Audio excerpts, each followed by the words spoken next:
전 예수님, 성서 말씀이 틀린 게 있습니까? 없습니까? 없습니다. 첫째가 말찌되고 말찌가 첫째 된다. 은총의 밤에 제일 늦게 온 사람들이 제단 위에 올라가고 어중간하게 온 사람은 끝까지 어중간한 자리에 앉고, 참 얼굴 한번 봅시다. 이제 이게 또 시초가 돼서 항상 늦게 가면 제단 위에 올려주시겠지. 어린 밤 푸너치도 없습니다. 다음부터는 일찍 오세요. 오늘 로사리오 성월 우리 첫 토요일 신신미사 봉헌하고 있습니다. 묵주성월이죠. 묵주성월. 어느 본당에서 신부님이 정말 미사도 정성껏 드리시고 강론도 정말 열심히 하시고 정말 거룩한 사지. 근데 이 신부님이 고민에 빠졌어요. 왜 빠졌느냐? 성체를 나눠줄 때 수녀님과 같이 나눠주는데 이상하게 수녀님 줄에만 자꾸 사람이 서고 신부님 줄에는 자꾸 사람이 점점점 줄어. 이 어찌된 일인가? 고민하다가 본당 총회장을 불러서 신자들이 혹시 나한테 무슨 감정이 있습니까? 어떻게 사제가 주는 영성체보다 수녀가 주는 영성체 줄에 더 많이 있습니까? 그랬더니 본당 회장님이 말을 해야 되나 말아야 되나 망설이다가 입을 열었는데, 신부님 노여하지 마십시오. 신부님이 항상 코를 후빌 때 성체주는 두 번째 손가락으로 항상 코딱지를 휘벼내는 것을 신자들이 많이 봤습니다. 그래서 그것이 소문이 나가지고 신부님 손은 코딱지가 묻은 손이다 이래서 그 줄에 서질 않습니다. 신부님 죄송합니다. 신부님은 껄껄껄껄 웃으면서 아이고 내일부터는 왼손으로 후벼 파야지.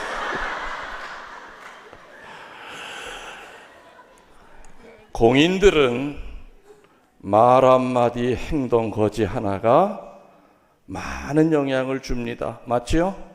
네, 정치하는 사람도 그렇고 아무튼 본을 보여야 될 사람들이 잘못하는 거 한 가지가 있으면은 많은 스캔들이 돼요.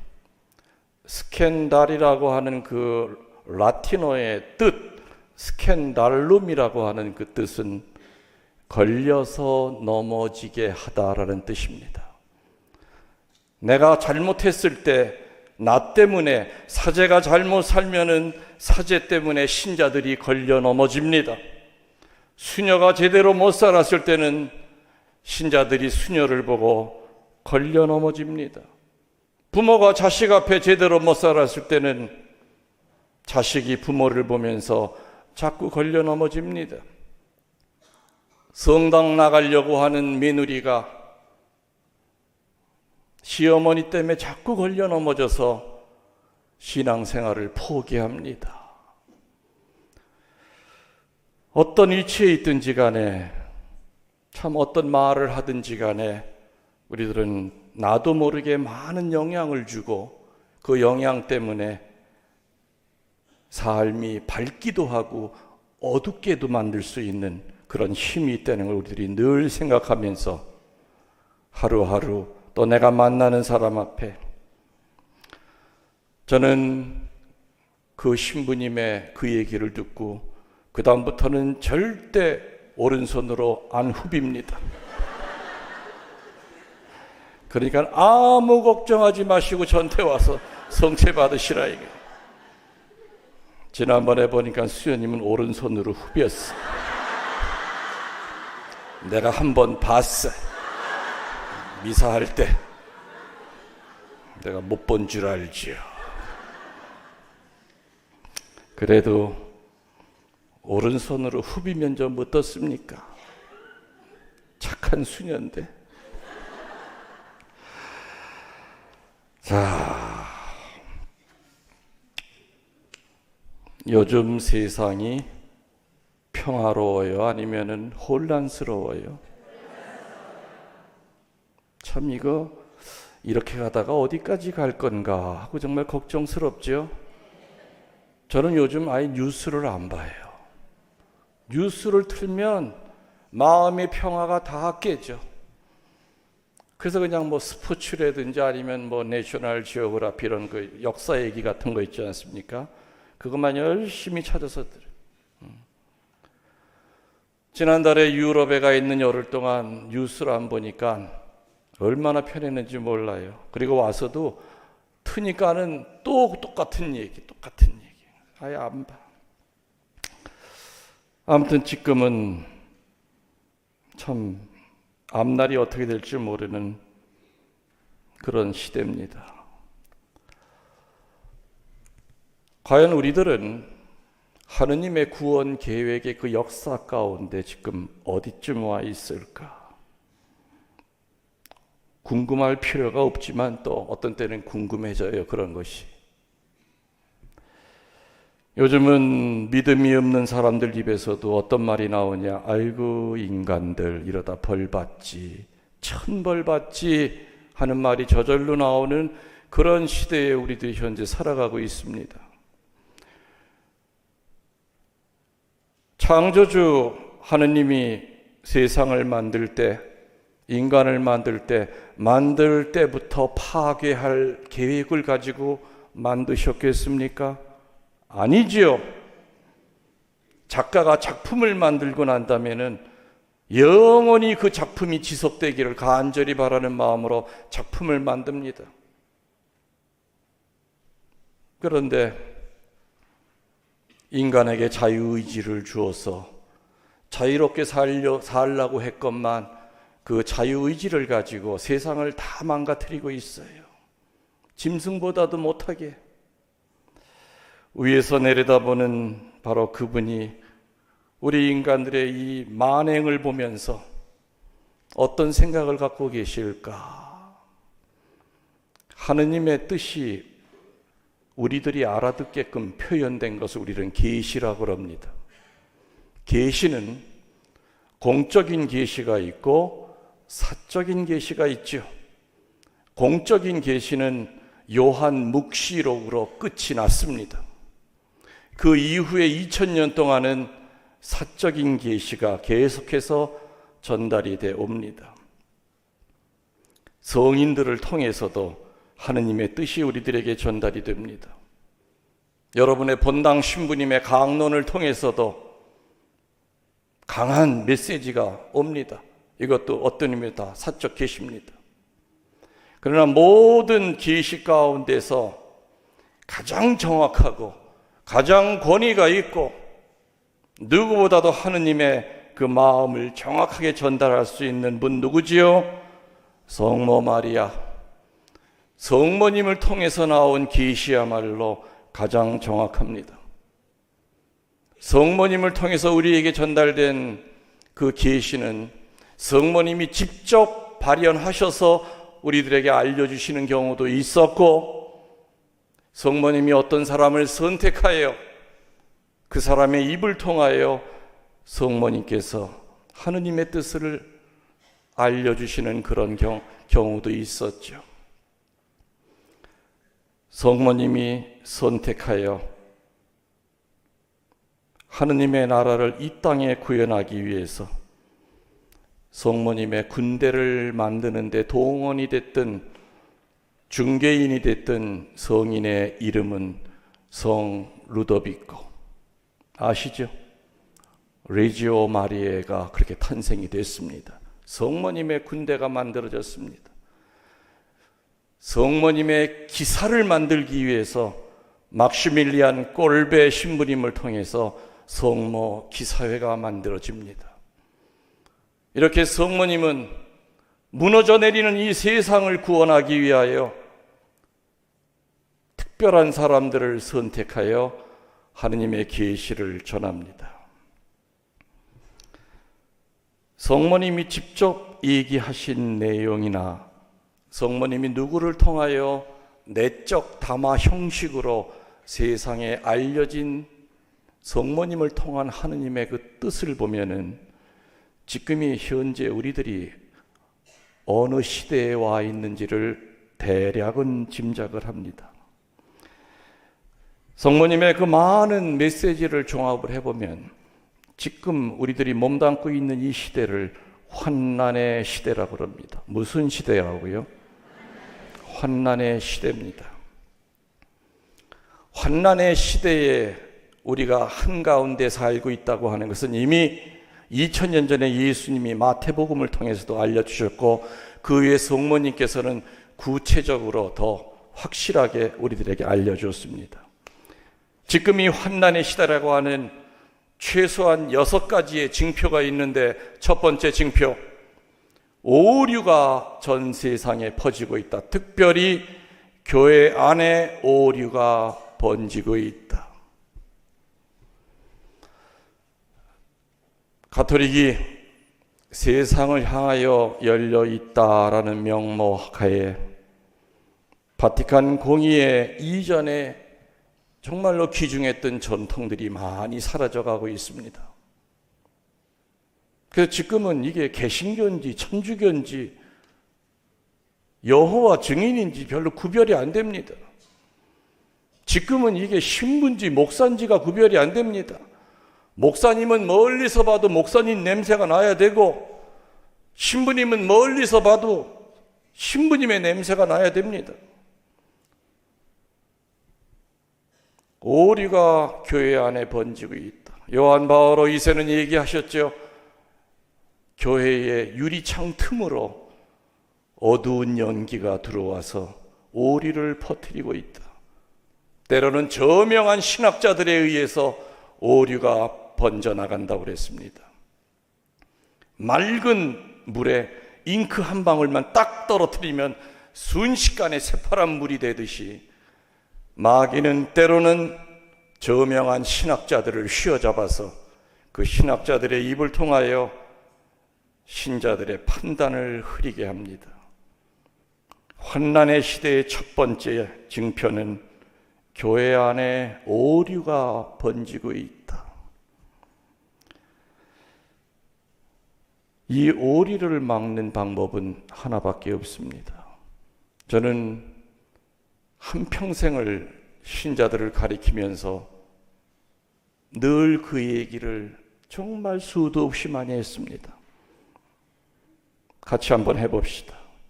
혼란스러울 때는 전통으로 돌아가라.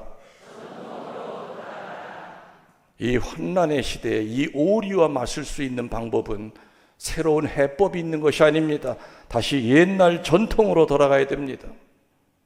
다시 교리로 돌아가야 됩니다. 기초가 튼튼하지 않으면 다 냉담자가 될 수밖에 없고 신천지에 끌려갈 수밖에 없고 대순진리교에 끌려갈 수밖에 없습니다. 저는 한평생 특별한 걸 가리킨 게 아닙니다. 천주교의 정통 교리를 가리키려고 무던히도 애썼습니다.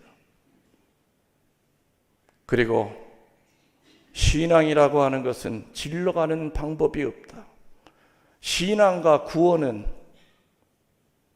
속도의 문제가 아니라 방향의 문제다.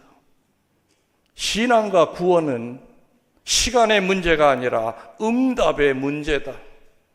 50년, 60년을 천주교 신자로 살아도 물에 물 탄 듯 술에 술 탄 듯 산다면은 단 1년을 천주교로 신자로 살고 뜨겁게 산 사람과 하느님이 누구를 선택할 것이냐. 그래서 구원은 얼마나 천주교 내 때를 붙이고 길게 살았느냐 그게 중요한 것이 아니라 얼마나 성실하게 응답하면서, 응답은 다른 말로 열매입니다. 열매를 맺고 살았느냐? 빨리 가는 게 중요한 것이 아니라 느리 가더라도 비가 오나 눈이 오나 한 방향만을 향해서 길을 나서는 것, 이것이 바로 신앙의 여정이 아니겠는가. 그래서 혼란스러울 때는 뭐라고요? 전통으로 돌아가라. 우리 전통 기본적인 것들, 아침에 눈 뜨면 조가 바쳤습니다. 식사 때 외인들과 밥 먹을 때도 자랑스럽게 십자성어 긋고 식사 전후기도 정성을 다해서 바쳤습니다. 저녁에 잠들기 전에 아무리 육신이 피곤하고 괴로워도 저녁 만가 바쳐야 하루가 끝나는 줄 알았습니다. 아무리 꾀가 나도 시간만 나면 늘 묵주를 들고 매개 신공을 드렸습니다. 이건 기초 중에 가장 기초입니다. 어마어마한 저수지가 작은 구멍 하나 때문에 무너지듯이 별것도 아닌 것 같이 보이는 그런 것들이 일상의 기도 생활이 무너지기 시작하면 다 무너질 수밖에 없습니다. 성당 나가는 것은 체면 때문에 나갈 수밖에 없게 되고 자기 자존심 때문에 나갈 수밖에 없는 그런 처지에 되고 그냥 종교인이지 절대로 신앙인이 될 수가 없습니다. 환난의 시대 두 번째 징표는 독성죄가 만연하고 있다라고 성모님은 얘기하십니다. 독성죄는 거룩한 것을 욕되게 하는 것입니다. 지금은 각 분야에 걸쳐서 독성죄가 퍼져 있지 않은 데가 없습니다. 문학, 예술, 모든 데 독성죄가 퍼져 나갑니다. 영화를 만드는 영화 감독을 마귀가 휘어잡으면 사탄의 영화를 만듭니다. 글을 쓰는 소설가를 마귀가 휘어잡으면 그 소설가의 펜때에 의하여 사탄의 소설이 만들어집니다. 요즘 1년에 한 편씩 구마에 관련된 영화가 나옵니다. 물론 그 뒤에는 제가 깊이 관련하고 있습니다. 시나리오서부터 모든 감수를 제가 다 합니다. 그 젊은 감독들이 돈 벌려고 구마 영화 만드는 거 아닙니다. 저는 그 젊은 감독들과 기도하면서 이 세상에 마귀가 있다는 걸 알려야만 하느님이 계시다는 것도 알 수 있다. 당신들 젊은 감독들이 시도하는 이거는 비록 작은 걸음일지 모르고 영화하다가 쪽박을 찰지 몰라도 하느님 책에는 크게 기록될 것이다. 힘을 내시오. 세 번째로 환난의 시대의 징표는 전 세계의 전쟁과 기아가 퍼진다. 부연 설명이 필요 없을 겁니다. 얼마나 많은 전쟁이 지금 일어나고 있습니까? 테러가 일어났고 그로 인하여 배고파 죽습니다. 전쟁을 피하다가 굶어 죽습니다. 유엔의 통계에 의하면은 1초에 5,000명씩이 죽어간다고 합니다. 굶어서 죽고 총에 맞아 죽고 이런저런 이유로 불쌍한 나자로가 1초에 5,000명씩 생긴다고 합니다. 성경에 나오는 나자로는 게을르기 때문이 아니라 아무리 노력해도 해결이 안 되는 누군가가 도와주지 않으면 그 상황에서 헤어날 수 없는 그런 사람의 표징으로 나타납니다. 우리 주변에는 게을러서 굶어 죽는 게 아니지요. 전쟁 때문에 먹을 게 없습니다. 그래서 여러분들은 밥알 하나 입에 집어넣더라도 하느님에게 감사하십시오. 식탁에 떨어진 밥알 하나 내버리지 말고 주워 잡수십시오. 그 굶어 죽는 사람들을 생각하십시오. 네 번째 환난의 시대의 징표는 자연 이변 현상이 일어난다. 무슨 얘기인지 알아들으시죠? 사막에 눈이 오고, 그리고 열대 물고기가 서해 앞바다에서 잡히고, 자연 현상이 다 뒤집어집니다. 그 원인은, 그렇게 만든 건 누구예요? 사람들이에요. 지구를 다 망가뜨리고 있지 않습니까? 샴푸 2번 쓰시는 분들은 반으로 줄이십시오. 나 혼자 쓰는 샴푸, 여러분들 그거 아세요? 공장에서 나오는 공장 폐수보다 집집에서 나오는 그 가정 폐수가 훨씬 더 어마어마하게 양이 많습니다. 저는 오래전부터 그런 거 쓰지 않습니다. 오로지 비누만 가지고 저는 머리를 감든 세수를 하든 오로지 그렇게 합니다. 그래도 이 작은 거지만 그래도 이 지구를 살리는데 조금이라도 도움이 되지 않을까, 그런 마음으로 오래전부터 비누만 가지고 저는 머리를 감든 뭘 하든, 그래도 내 머리를 봐. 얼마나 때깔이 좋아. 비누 칠만 해도.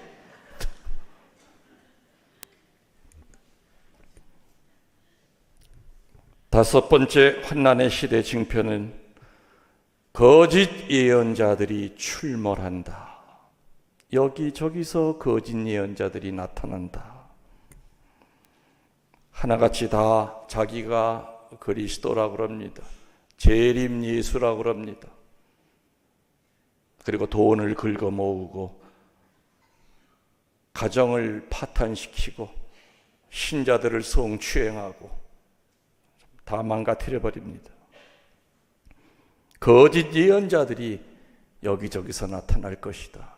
벌써 이미 2000년 전 예수님께서 얘기하신 겁니다. 마지막 여섯 번째 환난의 시대의 징표는 전 세계에 복음이 퍼질 것이다. 옛날 2000년 전에는 유대 땅에만 퍼졌고, 또 제자들이 외국으로 나가면서 조금씩 퍼져나갔지만은 지금은 라디오만 틀면 히말라야 산골 네팔에서도 기독교 방송이 들립니다. 전 세계 어디에서도 복음을 들을 수가 있습니다. 지금 얘기한 이 6가지가 바로 공적인 계시와 사적인 계시를 통해서 나타난 환난의 시대의 징표입니다.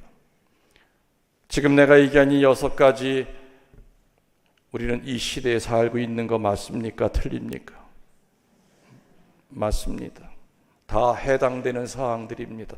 그럼 지금 우린 분명히 환난의 시대입니다. 살고 있습니다. 이러한 환난의 시대가 지나고 나면은 주님의 재림이 온다고 그랬습니다. 주님의 재림은 육의 재림이 아니라 영의 재림이 올 것이다. 그럼 주님이 영적으로 재림하셨다고 하는 것을 우리들은 어떻게 알아들을 수 있을까? 어떤 사인을 보고 알아들을 수 있을까? 전 세계 모든 사람이 하느님을 믿게 된다고 그랬습니다. 무신론자들도 하느님을 믿게 되고 불교 신자들도 하느님을 믿게 된다고 그랬죠. 영적인 세례를 받는다고 그랬습니다. 그게 바로 주님이 다시 오셨다고 하는 징표입니다. 그리고 그 후에 천년왕국이 시작이 됩니다. 사이비 집단들이 가장 잘 이용하는 이 천년왕국이라고 하는 개념은 1년, 2년, 3년 해가지고 999년 그 다음에 천년이라고 하는 이런 개념이 아니죠.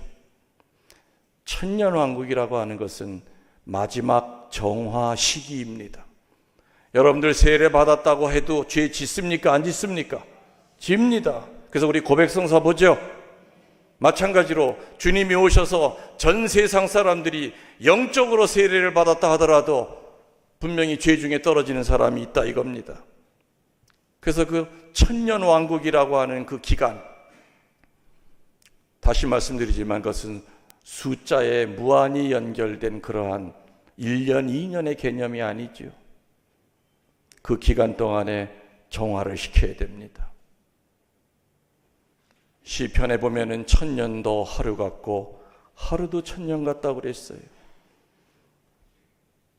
초대교회에서는 예수님의 재림이 곧 올 줄 알고 바오로 사도는 뭐라고 그랬습니까? 가능한 한 시집장가 가지 말라고 그랬어요.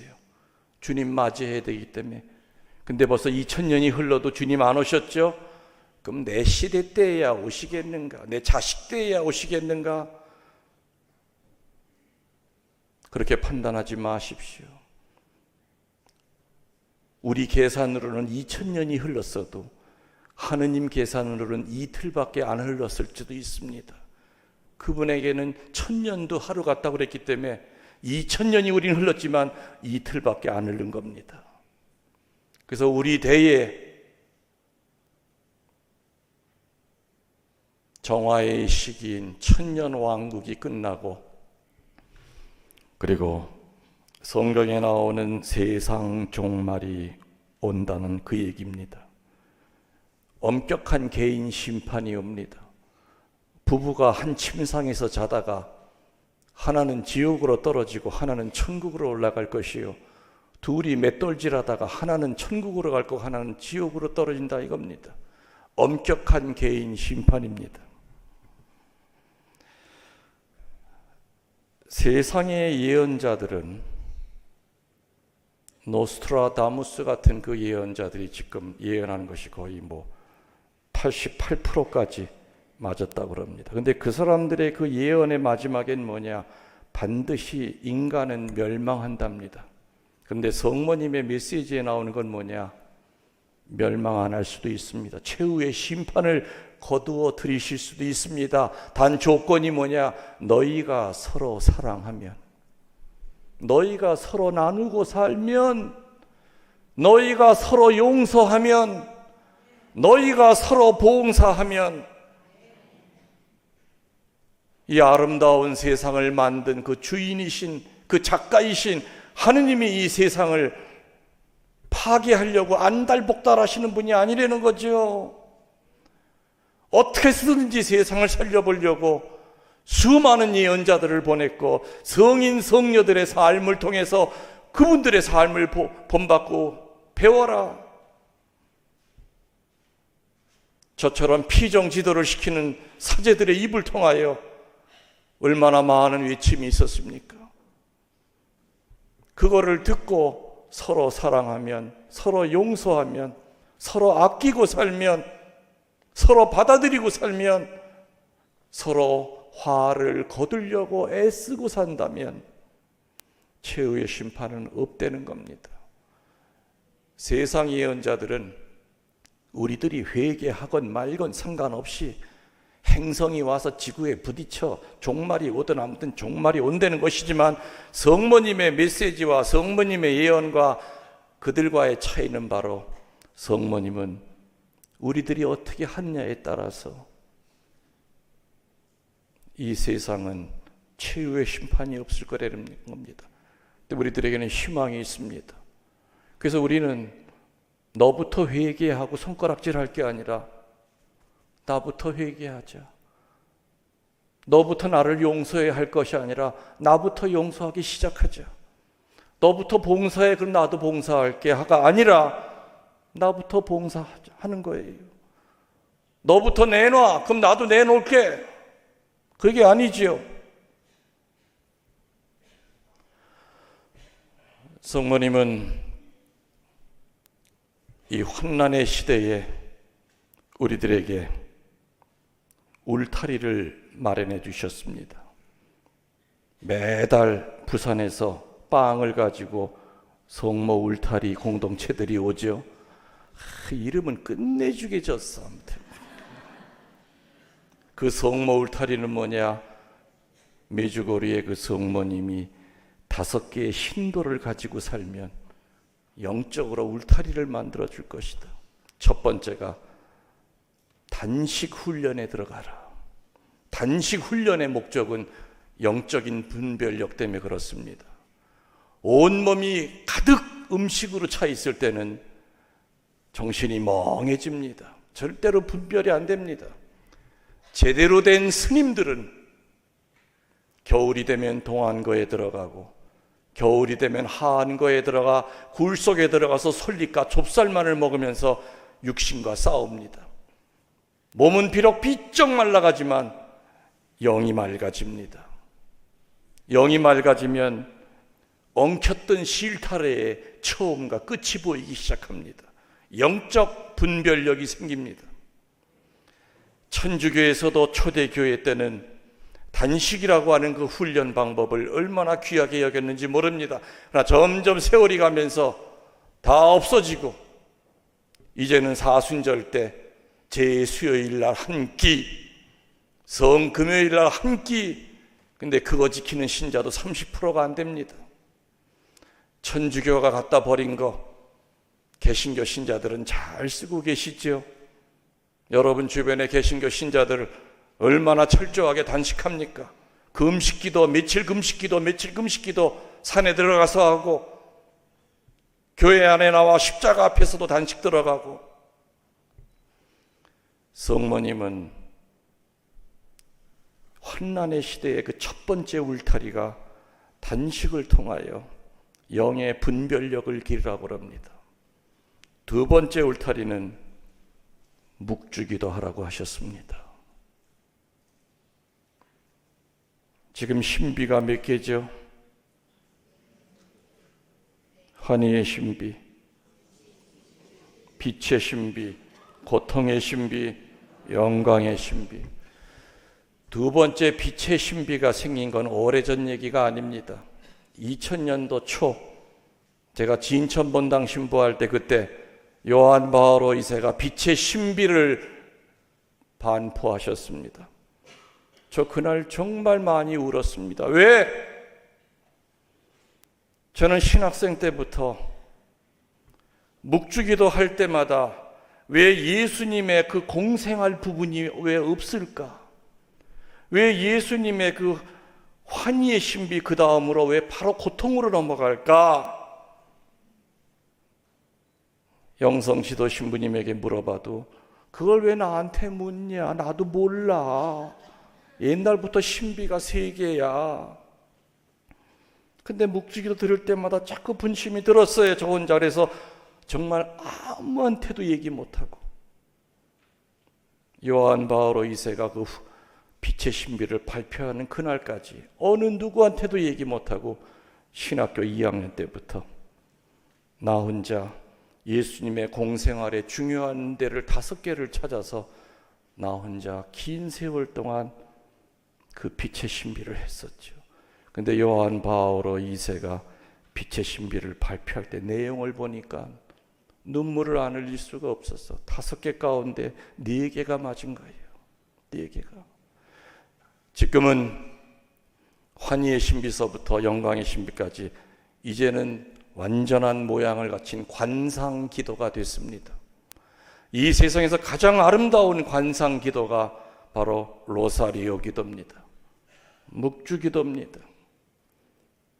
여러분들 감곡성당 가보셨죠? 루르드에 갔다 오신 분도 계시죠? 루르드에 있는 성모님 팔이나 감곡의 제대 위에 계신 성모님 팔에는 5단 묵주가 아니라 6단 묵주가 걸려 있습니다. 내가 처음 2005년도에 감곡에 부임해가지고 저는 루르드 성모님 팔에는 6단 묵주가 걸려 있다는 것을 오래전부터 알고 있었어요. 근데 놀랍게도 감곡에 갔더니 신자들이 6단 묵주 있다는 것을 90이 된 할아버지도 한평생 쳐다봤는데도 몰랐대요. 내가 그 얘기하니까 그때야 제대 앞으로 몰려 나와가지고 하나 둘 셋 넷 묵주가 6단이네. 6단 묵주의 유래는 루르드에서 벨라데타에게 성모님이 발현하셨죠. 발현하셨을 때 마지막으로 하신 얘기가 뭐냐? 한 단을 더 만들어서 그 한 단만큼은 다른 사람한테 양보하지 말고 네 영원 구령을 위해 바쳐라. 그래서 벨라데타 성녀는 수녀원에 들어가서도 6단 묵주를 썼고 그때부터 프랑스와 유럽 쪽에서는 6단 묵주가 퍼지기 시작합니다. 지금도 프랑스 신부님들은 6단 묵주를 가지고 기도합니다. 5단까지는 인류의 평화를 위하여 아무튼 주변을 위하여 기도하지만 한 단만큼은 너 자신의 영혼 구령을 위해 바쳐라. 저도 그래서 강국에 있을 때 6단 묵주를 만들었습니다. 주교님에게 선물로 가져갔더니 주교님께서 김신부 하도 유명해서 구설수가 많은데 왜 또 일을 만드세요? 6단 묵주 만들었다가 또 얼마나 신문에 날려고 그래. 아니 주교님, 이건 구설수에 오를 게 아닌데요. 프랑스에서는 다 6단 묵주 쓰는데요. 한국에 와 있는 외방정교회 신부님들한테 물어보세요. 다른 사람이 하면 구설수에 안 오르는데 신부님이 하면은 또 안티가 생겨요. 그래서 그때 한 2달인가 팔다가 강곡성당 성물방에 아이고 참 못해 먹겠네요. 하면서 그냥 전 지금도 5단 바치고 난 다음에 한 단은 혼자 속으로 더 하면 되는 거예요. 그렇죠? 여러분들도 5단 바치시고 난 다음에 그러면은 우리가 봅시다. 전체가 20단이죠. 그러면은 24단을 바치라는 얘기예요. 4단은 본인 자신, 한 단 끝날 때마다 본인 자신, 그러니까 6단씩 4, 6, 24, 24단을 바치라는 얘기예요. 꼭 6단 묵주가 손에 없다 하더라도 손가락 묵주 있잖아. 아담 묵주. 이걸로 하면 되시는 거예요. 성모님의 울타리 세 번째는 정기적으로 고백 성사를 보라고 그러십니다. 정기적으로. 후회하지 말고 회개하라고 그럽니다. 후회하고 고백서에서 나오면은 다시 똑같은 죄에 1시간도 안 돼서 떨어지지만 정말 회개하면은, 회개는 뭡니까? 내가 얼마나 하느님의 마음을 아프게 했는가를 뉘우치는 겁니다. 예전에는 고백소에 앉아 있으면은 주님, 제가 이러이러한 죄로 인하여 예수 성심을 거스렸나이다. 신부님, 제가 이런 죄로 인하여 성모 성심을 거스렸나이다.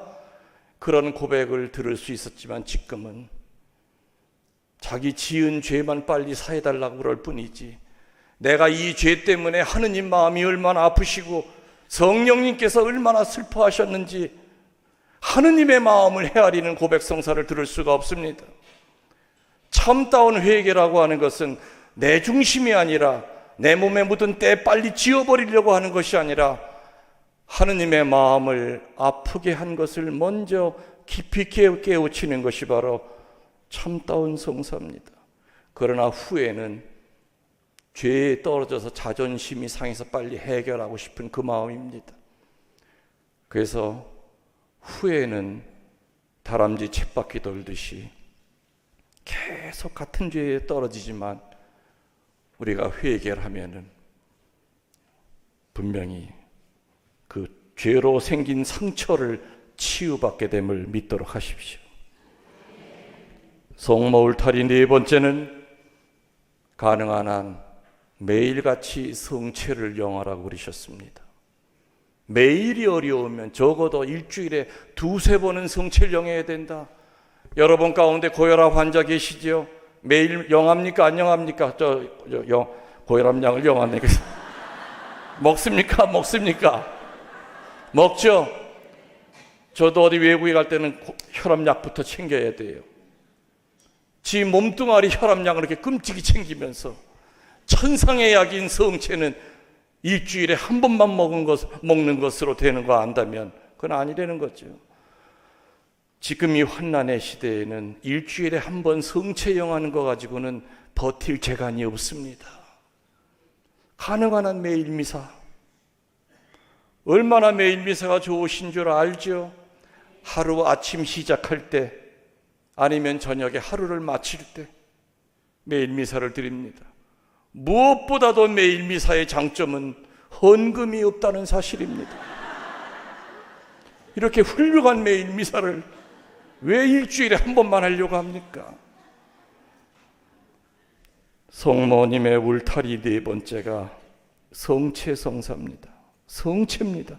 마지막 5번째 성모 울타리는 말씀을 가까이 하라고 그러셨습니다. 다른 말로 성서를 가까이 해라. 10번 듣는 것보다 1번 읽는 것이 은혜롭고 10번 읽는 것보다 1번 쓰는 것이 더 은혜롭다. 여러분이 살아생전에 아무것도 하느님 앞에 자랑할 것이 없다 하더라도 봉사한 적도 없고 제대로 봉헌한 적도 없고 무슨 제대로 친교한 적도 없다 하더라도 여러분의 손으로 길을 쓰고 신약성서 한 권이라도 쓰고 죽었다면 주님 심판대 앞에 가서 너 도대체 뭐 했냐? 아이고 뭐 주님 뭐 아시면서 그걸 다 물어보십니까?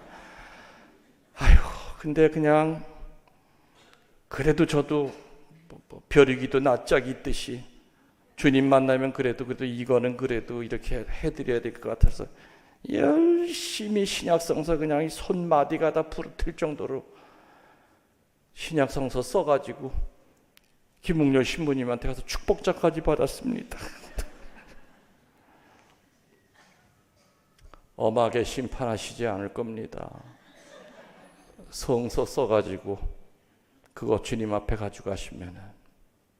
그래서 지금 얘기한 대로 이 환난의 시대에 성모님의 울타리는 첫 번째가 단식, 두 번째가 묵주기도, 세 번째가 고백성사, 네 번째가 성체, 마지막 5번째가 말씀, 성서입니다. 이 5가지를 영적 무기로 붙들고 살면 여러분 생각하기에도 능히 이 시대에 견뎌내실 것 같지요? 싸워 이길 것 같죠? 그럼 생각만 갖지 마시고 실제로 행하십시오. 오늘 이 자리에 그런 힘을 주시고자 여러분이 찾아오는 것이 아니라 성모님이 여러분을 이 자리에 불러내시고 성인들이 여러분을 이 자리에 불러내시고 순교자들이 여러분을 이 자리에 초대하셨고 천상에 계신 천사들이 여러분의 수호 천사들이 여러분을 이끌었다는 거 명심하시고 열심히 살아가도록 애씁시다. 아멘.